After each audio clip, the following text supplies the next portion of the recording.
कक्षा 8वीं विषय संस्कृत। आज हम पढ़ेंगे एक विषय पाठ नर्मदा। पावन सलिला नर्मदा अस्माकं प्रदेशस्य जीवनदायिनी सरिता अस्ति। एषा एव रेवा मेखला सुता दीर्घा अनेक नामाभिः प्रसिद्धा। अस्या उभयोः तटयोः अनेकानि तीर्थस्थानानि तपस्विनाम् आश्रमाः सन्ति।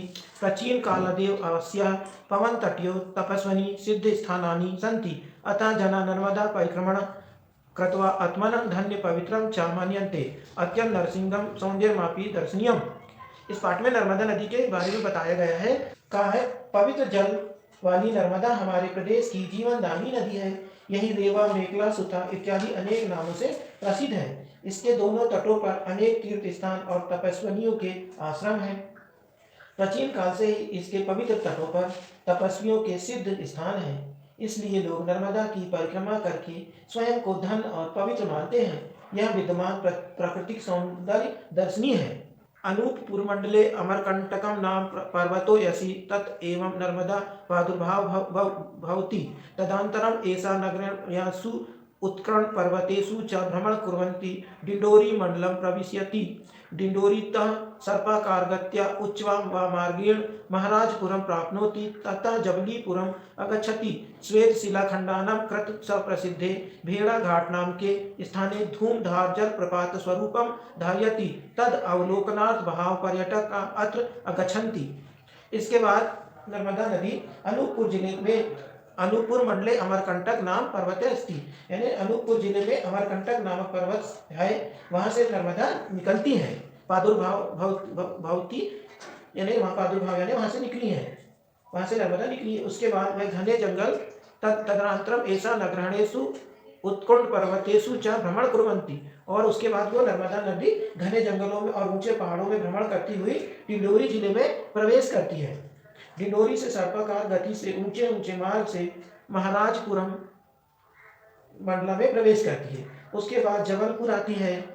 संगमरमर की चट्टानों के लिए प्रसिद्ध भेड़ाघाट नाम स्थान पर धुआंधार जलप्रपात का रूप धारण करती है। यह दृश्य देखने के लिए बहुत से पर्यटक यहाँ आते हैं। भेड़ाघाट देखने के लिए, वहाँ का धुआंधार जलप्रपात को देखने के लिए देश विदेश से पर्यटक लोग आते हैं। जबलीपुरम ब्रह्मघाटम अयति तत्र अनेक क्षेत्राणि पावयन्ति। इयं होशंगाबादनगरं प्रविशति। अत्यंत सेठानी घाट इति स्थानं प्रसिद्धम्। अस्मिन् नगरे अस्य तटे अनेक देवालयाः आश्रमाः सन्ति। अत्र भक्ते कृता प्रार्थना घंटानाद अहर्षितं श्रूयन्ते।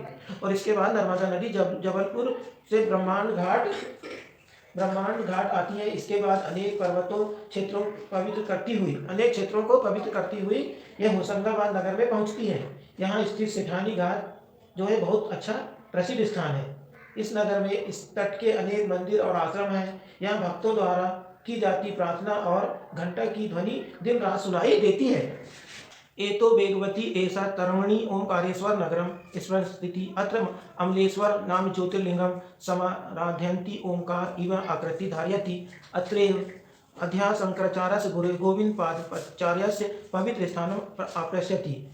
इसके बाद नर्मदा नदी इसके बाद तेजी से गमन करने वाली ततो वेगवती ऐसा तरुणी यानी इसके बाद तेजी से गमन करने वाली ये नर्मदा ओंकारेश्वर नगर को स्पर्श यानी छूती हुई स्पर्श करती है।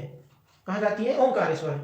अत्र अमलेश्वरम नाम ज्योतिर्लिंगम समाराध्यन्ति ओंकार इव आकृति धारयति। और यह ममलेश्वर नामक ज्योतिर्लिंग की आराधना करती हुई ओंकार की तरह आकार को धारण करती है।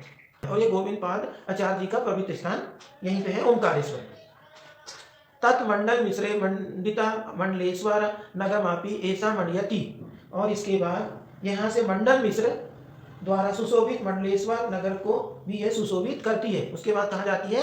मंडलेश्वर नगर को भी छूती हुई जाती है। मंडलेश्वर नगरात महाराज्ञा अहिल्या सेविता महिष्मती नगरे अस्या। और ये मंडलेश्वर नगर से महारानी अहिल्या द्वारा सेवित महिष्मती नगर में इसका क्या होता है? अत्यंत विस्तृत रूप दिखाई देता है। अति विस्तृत रूप दृश्यते। यहाँ पे जाके महिष्मती नगर में इसका बहुत बड़ा रूप दिखाई देता है। पश्चात खाल घटे शूल पहाड़ेश्वर दानी स्थानानि सिचयन्ति सा गुर्जर प्रांतस्य भृगुकक्ष नगर समीपे अरब सागरे विलीयते। और इसके बाद वह खल घाट और शूल पहाड़ेश्वर इत्यादि स्थानों को सींचती हुई गुजरात प्रांत के भरूच नगर के समीप अरब सागर में समा जाती है। नर्मदा नदेमेव वर्गी इंदिरा सागर सरदार सरोवर वाद्य बहाव बांधवा निर्मता संति। और नर्मदा नदी पर ही वर्गी इंदिरा सागर सरदार सरोवर इत्यादि बहुत से बांध निर्मित है, बनाए गए हैं। यहाँ पे बहुत सारे बांध निर्मिता संति यानी बहुत सारे बांध बनाए गए हैं। यावतः बांधवा नर्मदा नद्या संति ताव्यः अन्यासु नदीसु न संति। और जितने बांध नर्मदा नदी पर हैं उतने अन्य नदियों पर नहीं है। ये भी बंध्यो विद्युत उत्पादनम भूमि सेचनम जल परिवहनम अभ्यारण्य निर्माणम पर्यटन स्थान निर्माणम इत्यादियों विविध लाभा भवन्ति। और इन बांधों से बिजली उत्पादन, भूमि की सिंचाई, जल परिवहन, अभ्यारण्य निर्माण, पर्यटन स्थल निर्माण इत्यादि बहुत से लाभ में होते हैं। इनसे बहुत सारे लाभ होते हैं। एतेषाम् उपकारणम हेतु ऐसा एव। और इन उपकारों के कारण यही नर्मदा है। ऐसा नाम स्मरण मात्रेण पापम आपकरोति। पुराणेषु अस्य बहुविधया महात्म्य प्रतिपादितं कालिदासेनापि मेघदूता अस्य सौन्दर्य महात्म्य च वर्णितं। धन्य ऐसा भूमि यत रेवा राजयते।